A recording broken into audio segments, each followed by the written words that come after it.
Healing with crystals is an ancient practice. Yet did you know that the essence of gemstones can be used in homeopathy? Spiritual awakening, self-awareness, and intuition are some of the gifts that Gemstone Remedies can bring to your life.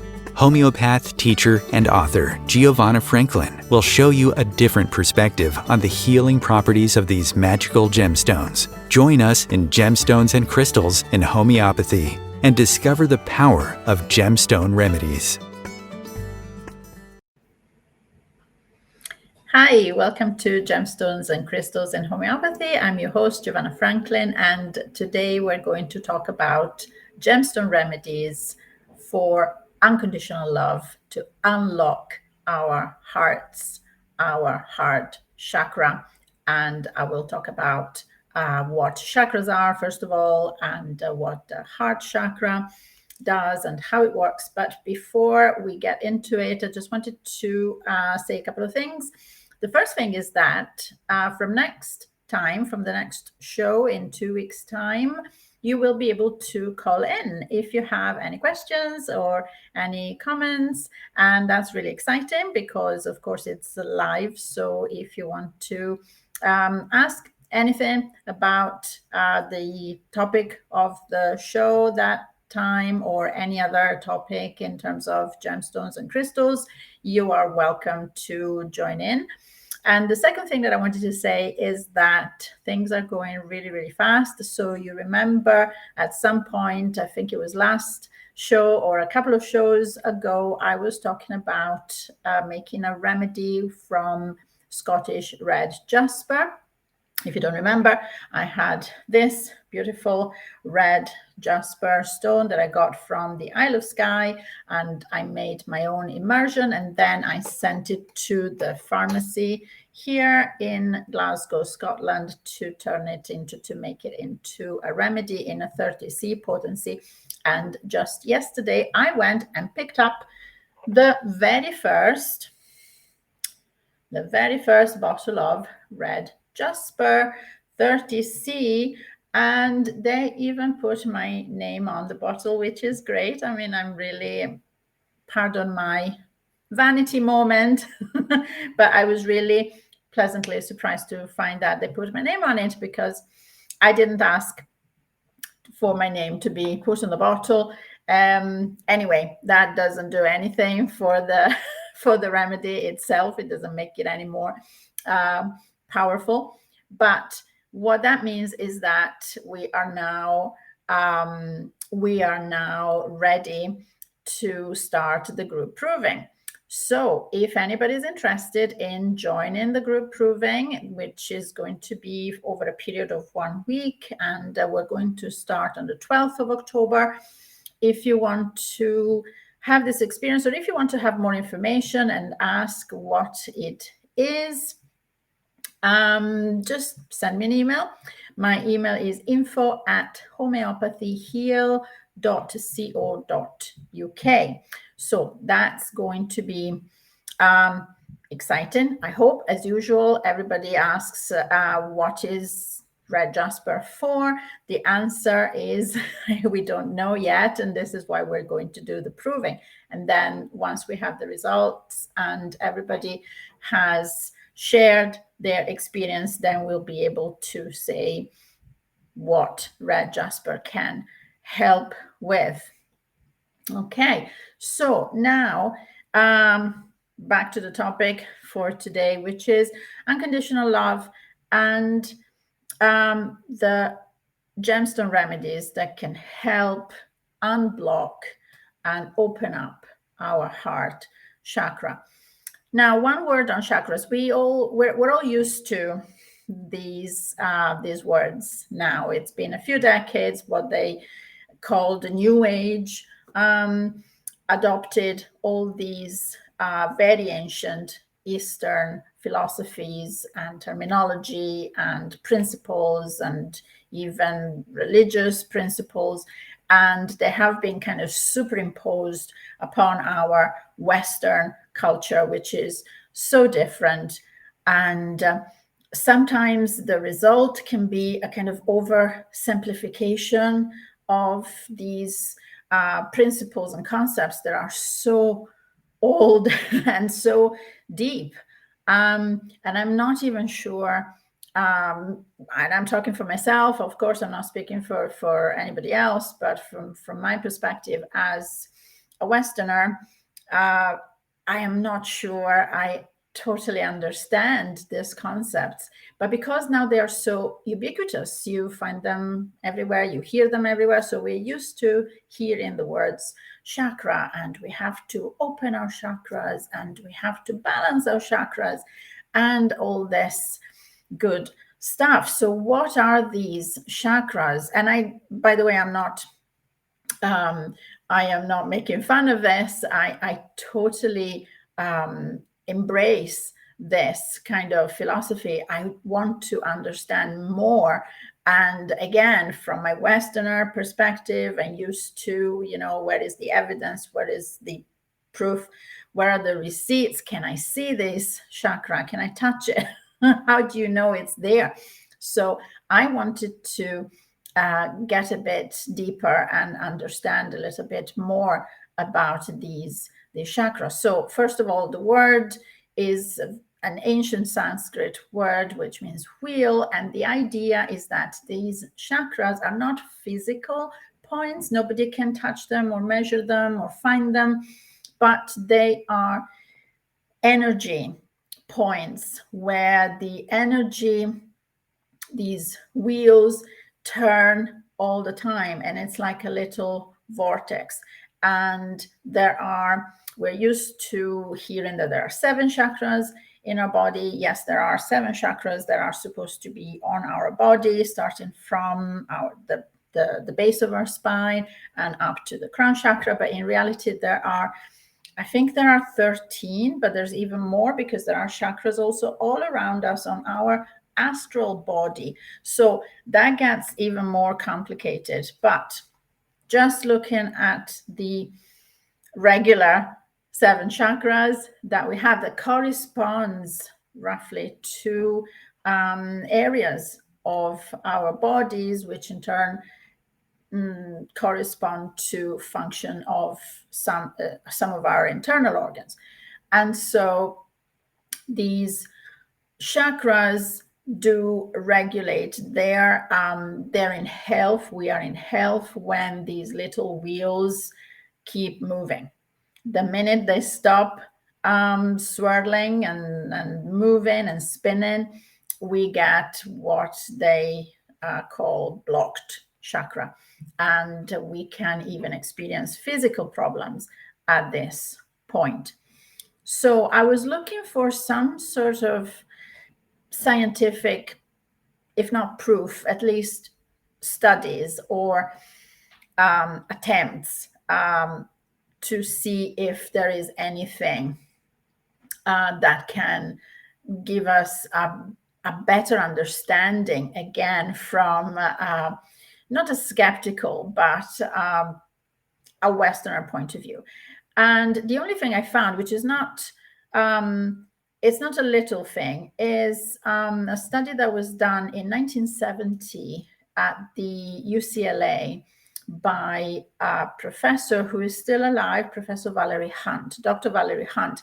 And you can actually Google her, and her study is still there, the description of what they did. The closest thing they could get to measuring these chakras, of course you cannot measure them, because, as I said, they're not real, they're not material, they are real, but they're not visible, they're not measurable.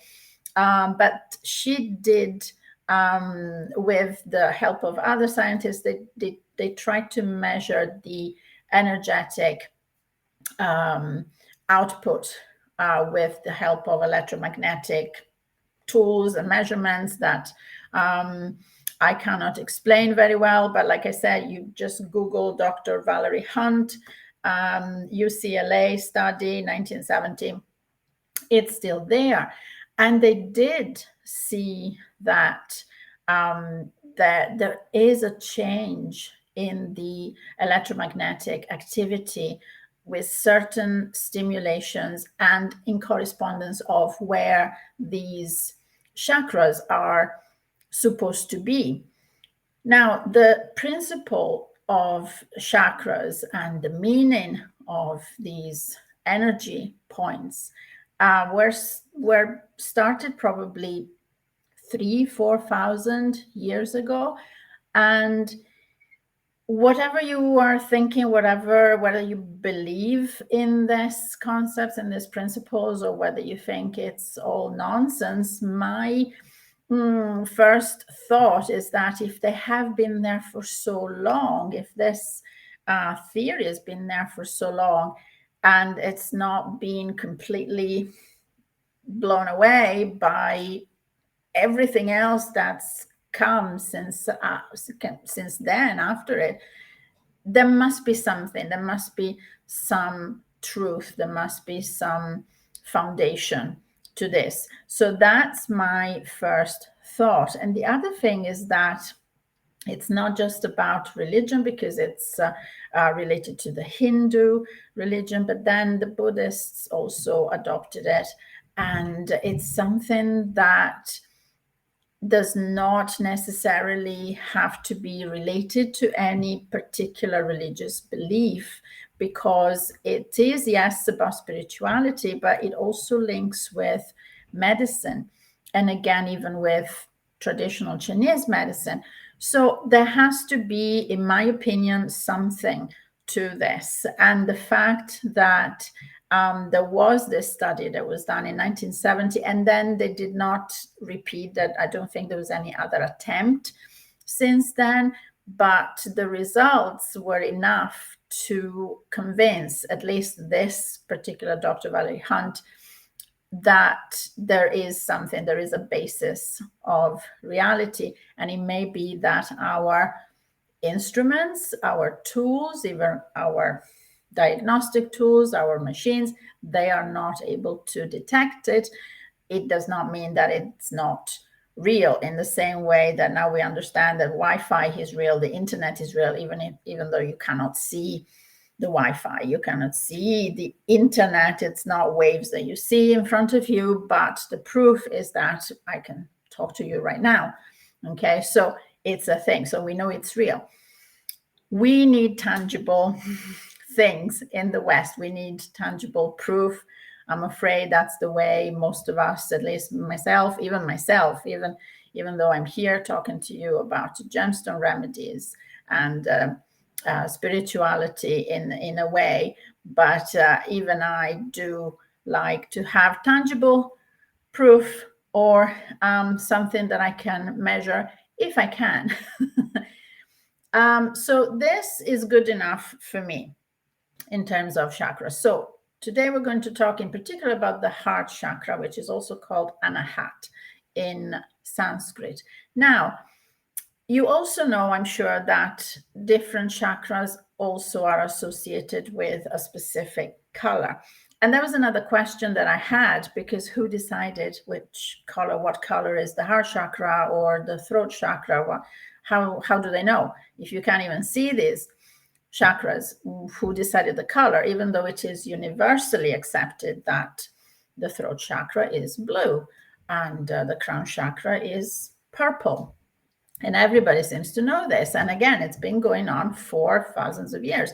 And because we're talking about gemstones, and gemstones, of course, have particular colors, this is also the connection with chakras. And this is also why crystals have been used for thousands of years in healing, and different color crystals have been associated with specific chakras for healing purposes. Now, again, in the study that was done in 1970, there were different scientists involved, and doctors and physicians and so on, but there was also a medium who was a respected medium and psychic, and she went into meditation, and the visions that she had were the colors. And when we do provings with gemstone remedies in homeopathy, we also do what we call meditative provings. So as well as taking the remedy physically. We also meditate on the remedies. Some homeopaths do only meditative provings. And then each individual prover will receive visions. And these visions, often, if they are related to any particular organ of the body or chakra, they will receive the color of that particular body, that particular organ. And in all these years, in all these thousands of years, the visions that people with these particular psychic skills have come up with, they have come up with the same colors for the same chakras. And so once again, I have to think that there has to be something real at the basis of it. So colors are frequency, vibrational frequencies.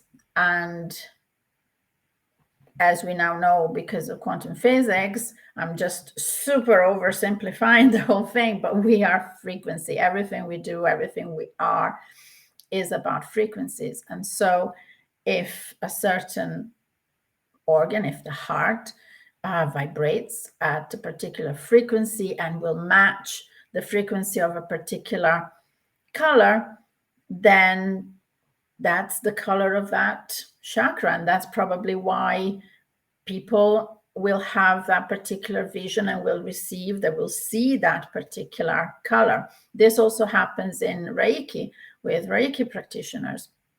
I am not a Reiki practitioner or expert. I know very little, but I am told by people who practice Reiki that when they work on a client, they will see particular colors. It's like a scanner, even with their eyes closed, and they will see particular colors. And the same organs, the same points in our body tend to have the same color.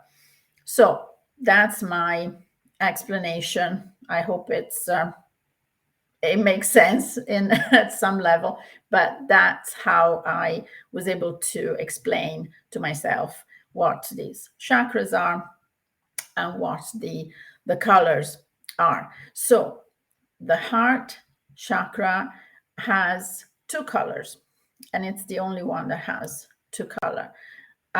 So it's green, but it has a center where the center is pink.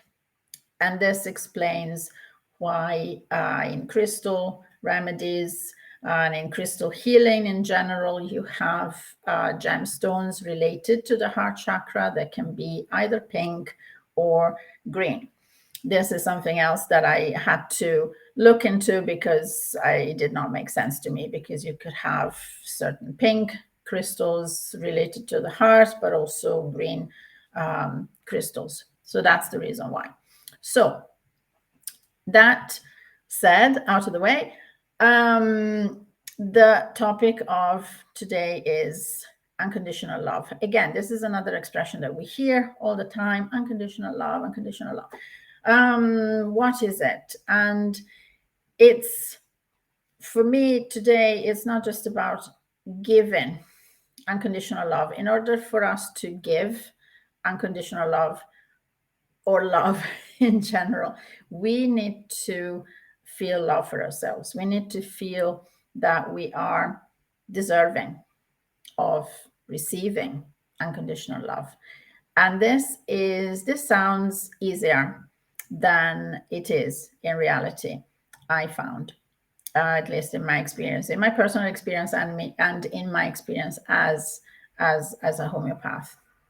So I was talking to a doctor and homeopath, Dr. Andreas Tilch, and if you probably don't know what I'm talking about, you can go to my YouTube channel, the Academy of Evolutionary Homeopathy. There is my interview with Dr. Andreas Tilch, and we were talking about a no-sod, so nothing to do with Gemstone Remedies, but the topic of unconditional love came up because he was talking about the nosode that he discovered, which is a homeopathic remedy taken from bacteria, a strep infection, a bacteria infection. And he was talking about how the theme of bacteria and viruses in homeopathy in general is about this feeling of not being accepted, because who wants to host a virus of us? Who wants to host a bacterium that makes you ill? Nobody does, of course. And so in homeopathic terms, the theme of viruses and bacteria remedies is this rejection, feeling of rejection, and being undeserving of unconditional love. And this is what the role of homeopathy is in this case, is to rebalance, to make you feel that you do deserve love. And this is a very, very healing process. It can be a long process. And once you know, not just rationally, because of course we all know, we all tell ourselves, we all tell everybody, of course, everyone, we're all human beings, everyone deserves love. This is what we say, this is what our brain tells us, but do we actually feel it? Do we actually know it inside? And that's another matter. And so that got me thinking about how gemstones are so good at opening up this heart chakra. And first of all, opening up to ourselves. And then once we are healed inside and we know that we deserve love, that's when we can open up and give unconditional love. So again, like I said, easier said than done. But healing is always a process. There are a couple of gemstone remedies that I will focus on today. There are more, but obviously, limited time. And the first one I want to talk about is rose quartz. And rose quartz is very, very widespread gemstone. Everybody knows it. Everybody likes it. It's a big remedy, I would say. I'm going to tell you more after the break. But you can also read the description of this remedy in my book, Gifts from the Earth. But I'll tell you more about this after the break. See you soon.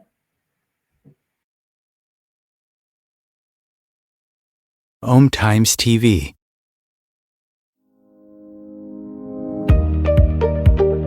In my book, Gifts from the Earth, I illustrate the healing properties of 12 gemstone remedies. You will see real case studies from my practice and dive into the wonderful world of gemstone remedies. This is a clear and practical guide on how to use gemstones in homeopathy. Whether you are an experienced practitioner or beginner, you will find this book a fascinating read. Gifts from the Earth is available on Amazon.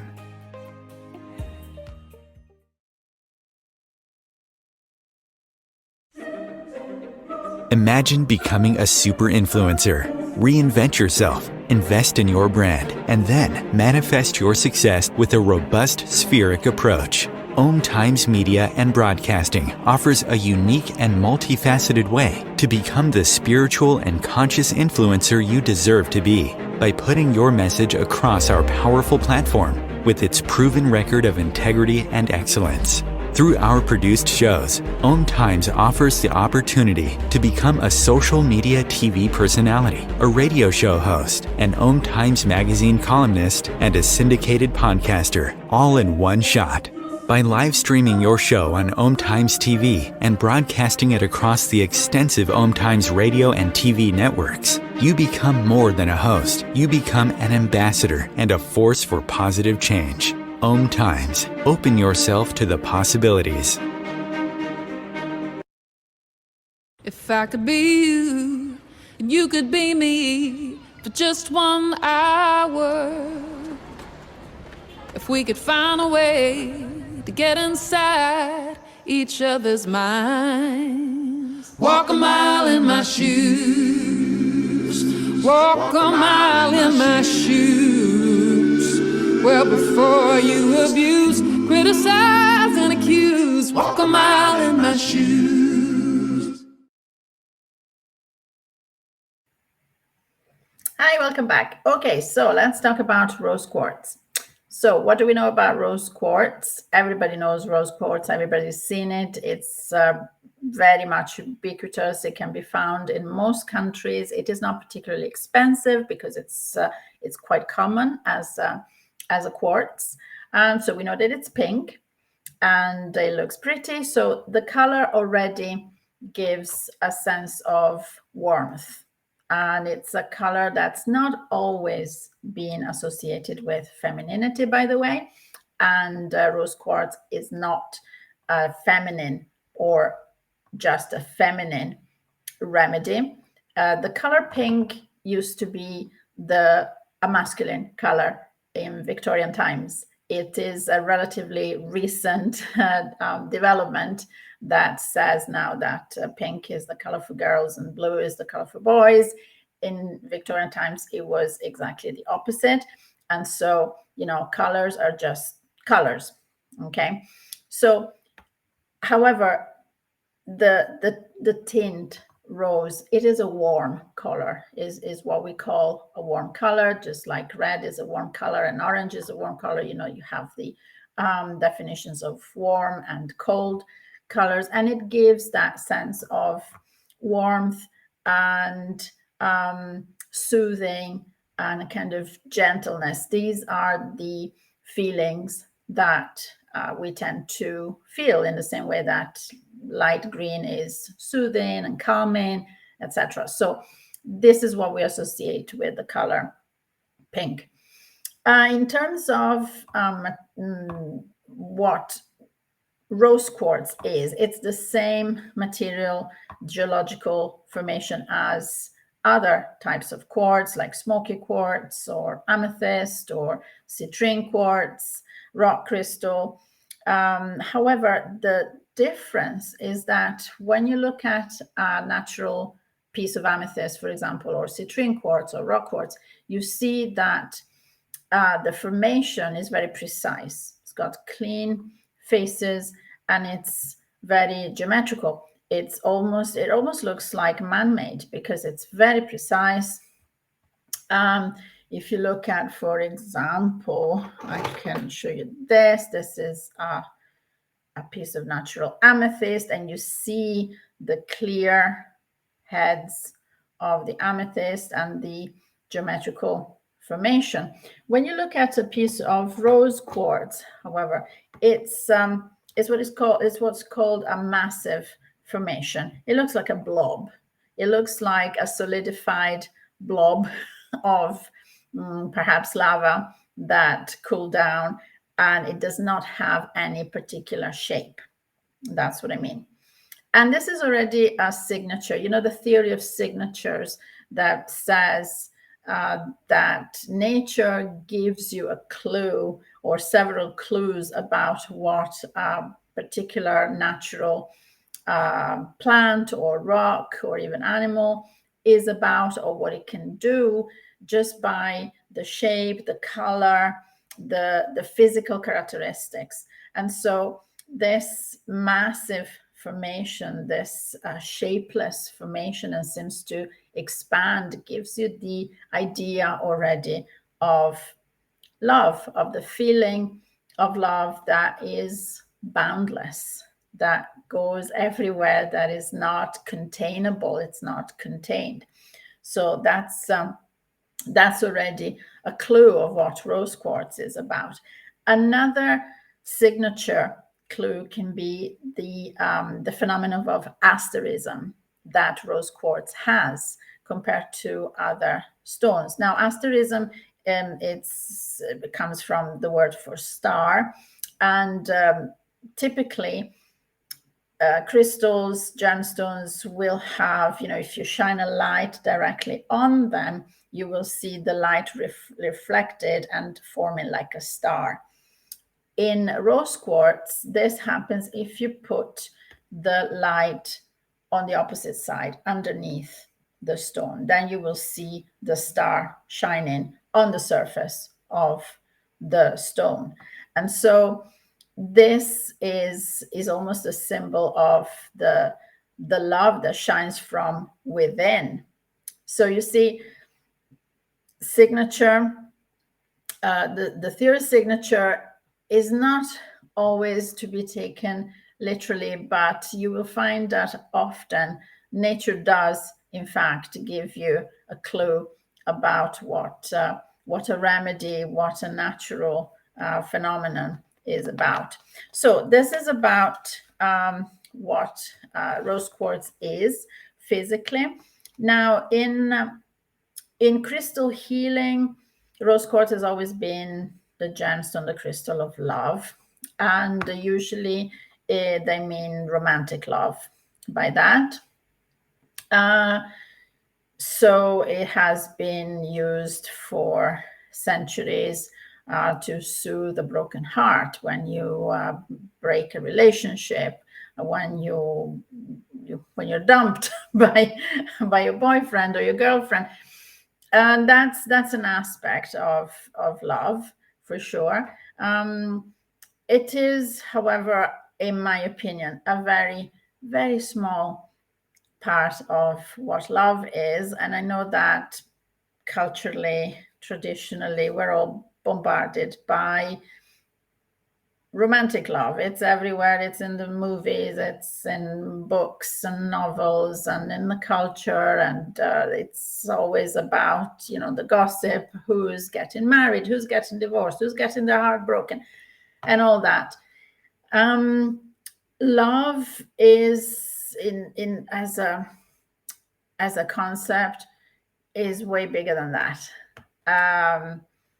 The love, even the love from a parent to a child, to their child, which is massive, is huge, and it's so powerful. It's another facet of love. Then there is unconditional love, which is by definition unconditional. And it's so hard, because how can you love unconditionally?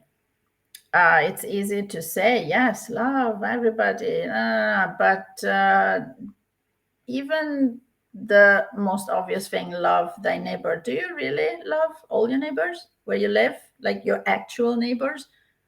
Do you really love them unconditionally? Maybe you've known them for a long time, but they are incredibly annoying because they put the rubbish in the wrong recycling bin. Do you love them unconditionally? Can you do that? And do you feel that they love you unconditionally? Do you think they should? Do you think you are deserving to be loved unconditionally by anybody? Anybody, even your parents, your spouse, God. Are you worthy of that? Think about it. It's something that I personally have struggled once I started thinking about it, because it's actually easy to go every day on with your life, do the things that you have to do automatically on automatic pilot. You don't even think about this kind of thing. And it maybe does not sound like an important part of your life. You may be thinking, why should I think about it even? Who cares whether I love unconditionally, whether I am deserving? Yes, of course I am deserving. I'm a good person. But then some things happen in your life that look completely unrelated, like a physical illness, or maybe something a bit more dramatic, death in the family, or a friend, or an argument, in the family or with a very close friend. And these events that are kind of disruptive can make you reflect, can make you wonder, can make you ask questions. Do I really love myself? Do I like myself? So these are questions that can, I'm not saying they can be answered by homeopathic remedies, but these remedies can help you out when you get to that crisis point, when something disruptive happens in your life and you're at a loss. And this is where you reach out for a doctor or your homeopath. And maybe you call it in different ways. You call it depression, you call it exhaustion, you call it burnout, nervous breakdown. And these are the things in life that force you to stop and think and reflect. And perhaps, hopefully, they are the opportunity to improve yourself, to process perhaps something that was buried inside, some kind of trauma, and move on and develop and improve and evolve, which is what we're all here to do. Now, when I talk about trauma, first of all, we all have trauma in the past. Being born is traumatic. It doesn't have to be a particularly gruesome event in life. Hopefully, we've all had a decent childhood and parents. Personally, I think I'm really lucky. I have not had any particular trauma in my life or any issues. However, that does not mean that, things happen, because that's what life is, and this is how we grow, and this is how we evolve, as I said. But trauma is there, will be there. And the level of our self-awareness and ultimately physical health really depends on how well or how completely and thoroughly we process our trauma, our traumatic episodes in our life. So rose quartz is one of the remedies that can help. So what are the characteristics in terms of homeopathy and symptoms? What do we look for? How do we know that somebody needs rose quartz? Usually I have given rose quartz to patients who have boundaries issues. And what I mean by that is people who are incredibly empathic and give a lot of their time, a lot of their energy to look after others. That can be mothers of children with special needs, for example. That can be therapists, it can be nurses. It can be anybody who is very in tune, is very empathic, but at the same time, they don't know how to protect themselves energetically and end up being burnt out. So a lot of the parents that I see, parents of complex children who need extra time, extra input, they come to me for their children. But I always say I need to treat both the parent and the child, because the parent, and typically the mother, needs to be in good shape in order to look after her child. And typically the mother says, no, this is my priority. My child is my priority. I'm okay. I can keep going. And this is not the case very often. You can see that the mother is tired, is exhausted, stressed out, is worried, and perhaps even a little bit angry. Because what happens when you have a situation where you have to devote all your energy to someone or a situation, that means that you don't have time for yourself, and you can resent that. Even at a subconscious level, you can be resentful. You have a lot of things that you swallow, you have a lot of things that you see that you don't like, or a lot of things that you wish you could do, a lot of opportunities that you feel you have lost for yourself, and you're not happy about it. And this kind of resentment can build up. And if it does not find a way to be processed, if it doesn't find an outlet, if it doesn't find a way out, it will fester and it will turn into physical symptoms if you leave it long enough. Typical example is GERD, or acid reflux, or any digestion disturbance, but particularly acid reflux, stomach ulcers. I have seen so many people with that symptom. And I always ask, because I know that it must have started in combination with some sort of event that forced them into a different direction that they would not have taken otherwise.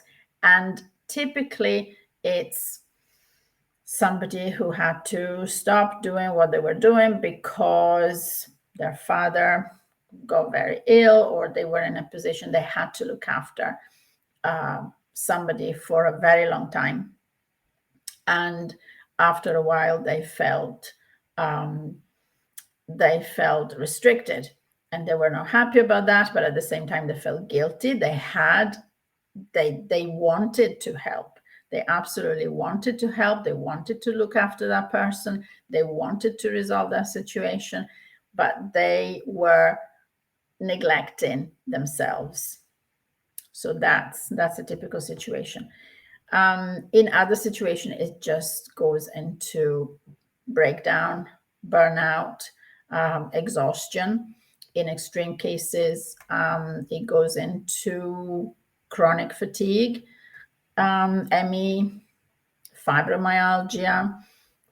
Virtually all the patients I have seen with fibromyalgia are people who did very well with rose quartz, and they were all coming from traumatic situations where they had to look after or worry about a particular situation and carry that responsibility for years while they were completely neglecting themselves. I had a lady who suffered from fibromyalgia, and she had been looking after her mother-in-law for years and years until the mother-in-law passed away. And then she had a nasty divorce. She was looking after her kids. She was an incredibly loving, empathetic lady. She did a lot of charity work. She gave so much of herself, of her time, her energies. She had not been on holiday for years, and she just could not do anything for herself without feeling incredibly guilty. So there was this imbalance between how much she loved doing things for others, and she really did, but she could not do anything for herself. Like she did not feel like she deserved to do things for herself, because she could not even take a vacation for herself for a few days without feeling guilty. And now she needed help, because the muscle pains and the physical symptoms were becoming too much, and the exhaustion that also comes with fibromyalgia. And she did very well on rose quartz, very, very well. She took rose quartz 1M, and the next time I saw her, she looked tanned. and very, very healthy. And she'd just been to Australia for a month. And that was the first time she had finally decided to take up the offer of a friend of hers who had moved to Australia many years ago. And she kept asking her friend, why don't you come over? You can stay with me, you can get some sun, and you can get better, you can relax. And she always refused because there was always something more important that she needed to do for somebody else. And this time she realized that she needed to do something for herself. So she did go, and she even left her apartment, who had to be redecorated, and she asked one of her sons to look after the apartment while she was away, and do some watch over the work that was being done. And that's something that she would never have done before. Absolutely not a chance. She realized that she had to do something, and she realized what was good for her. And this is what homeopathy does. Homeopathy does not give you superpowers. It does not give you powers or properties or characteristics that do not belong to you. The idea is to go back to yourself, to become yourself again. That's what homeopathy does. There was another lady who is the mother of a complex child, and she was so all over the place. In fact, she has 2 children with complex needs, and she told me she was a mess. She was putting weight on. She was not eating well because she had to cater to her children. So that was the main thing. And her children are very picky eaters. So, for example, eating was difficult. Preparing food for the whole family was difficult. And so she would just end up eating the leftovers. And she did not have any time for herself during the day. She could not make any time for herself to go for a walk or exercise or do anything at all. And so, again, I gave her rose quartz. And the next time, at the next appointment, I saw her and I asked her how she was and how she was getting on with the rose quartz. And she said that she hadn't noticed any difference. She did not feel any different than usual. However, during the conversation, she did tell me how she was now making separate meals for herself. She was making a point of following a particular diet just for herself.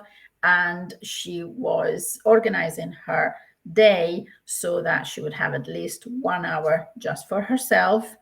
And she was much more organized and her day was more structured.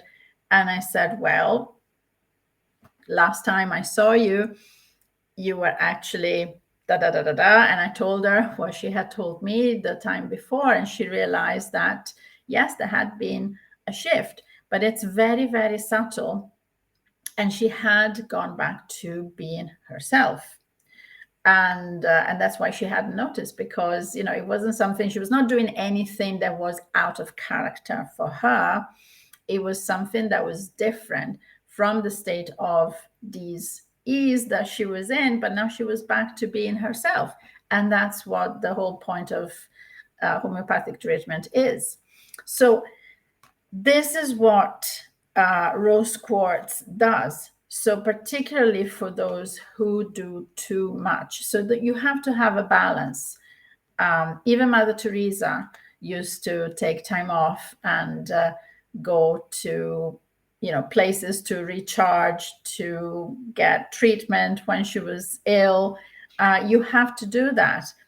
And this is what this gemstone remedy can do. It can really make you feel like you deserve to be healthy. You deserve to go back to yourself, to love yourself. This is really about self-love. It's a great remedy for practitioners, for homeopaths, for example. And what it does, it also stops you from from feeling resentful. Because if you keep giving and giving and giving, at some point you will feel, first of all, exhausted. And also in your exhaustion, you will, well, get grumpy and resentful of those who come to you again for help, and you don't know why, and you will start getting angry and you don't know why. So this is because of the complete imbalance. And this is what rose quartz is about. So the other remedy I wanted to talk about is from another gemstone, and this time it's a green gemstone because, like I said, the heart chakra is green with a pink center. And this remedy I wanted to talk about is green jade. A green jade can be different colors apart from green. The green jade is the one that is related to the heart chakra.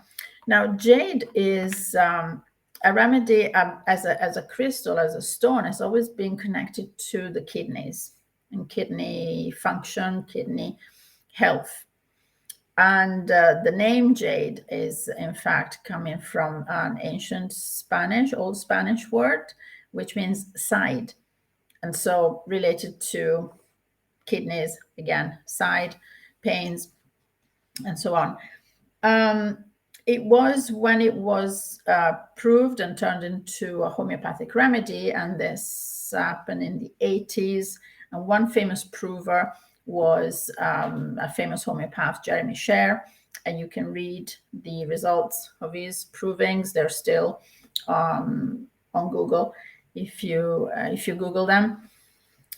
And that's when the provers found that it was very much related to heart conditions, palpitations, for example, but also about in the visions and the dreams, it was about the heart being stuck.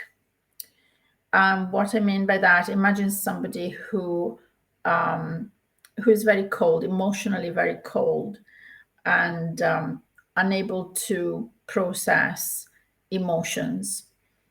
And not because they are cruel, but because they find it hard to feel. They don't want to feel. It's a defense mechanism. They don't want to be hurt.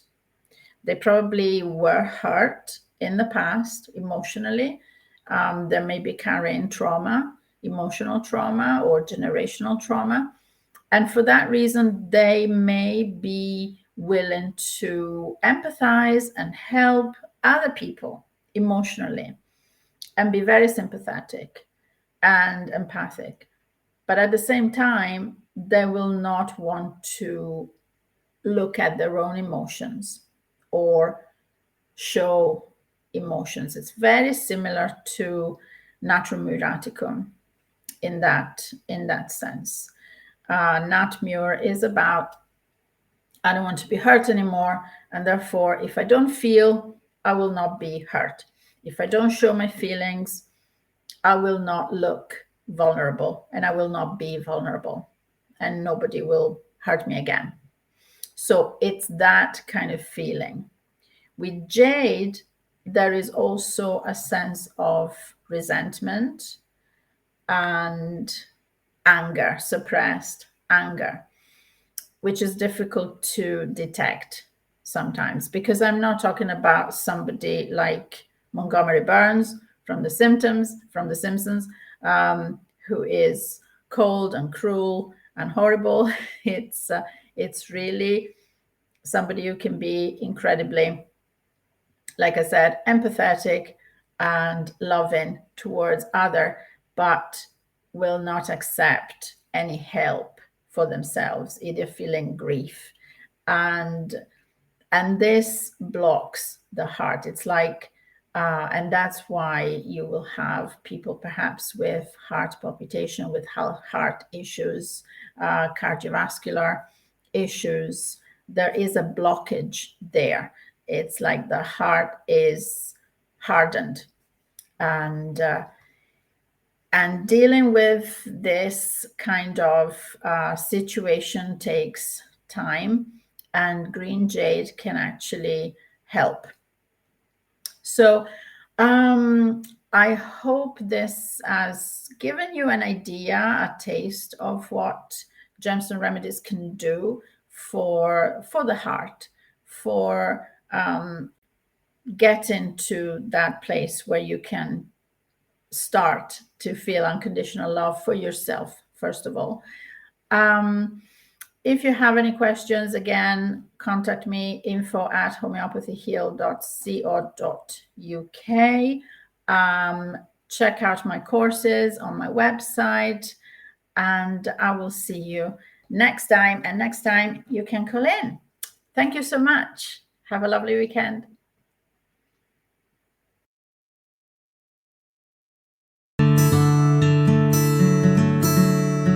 This show is not intended to diagnose, prevent, or treat any diseases or illnesses.